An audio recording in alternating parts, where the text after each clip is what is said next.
பார்த்தேன். உங்கள் எல்லைக்குள்ளே போனோன்னு ஒரு தேவி சேத்திரம் இருக்கா, அதையெல்லாம் தாண்டி போன சிவன் கோவில், அவையெல்லாம் தாண்டி காட்டு எல்லைக்குள்ளே போனேன். நான் கருப்புசாமியே ஒரு இடத்துல இருப்பேன். இப்போ உன்னுடைய உடல்நிலைகளை நாம் பார்த்து ஆராய்ந்து பார்க்கும் பொழுது குழந்தை பெறக்கூடிய பாக்கியத்தில் ஒரு சின்ன தடை. இந்த தடைகளை மருத்துவ ரீதியாக பயன்படுத்தினால் எனக்கு பிள்ளை கிடைக்குமா? அப்படி கிடைக்கிற பிள்ளை ஆம்பளை பிள்ளையாக இருக்குமா? அதான் உங்களுடைய கேள்வி. கால் ஒன்று தானே. ஆனாலும் ஒரு சின்ன உள் பயம்.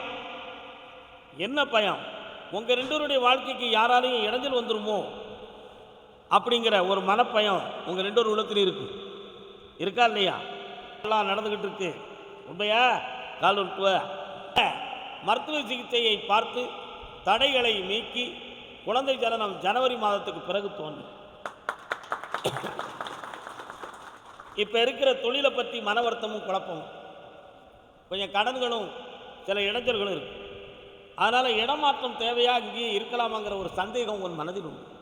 இடமாற்றம் வேண்டாம், யாராலும் இடைஞ்சல் இல்லை, இங்கேயே வாழ வைத்து வெற்றியை காண்போம். இப்படி சக்தி உண்டு.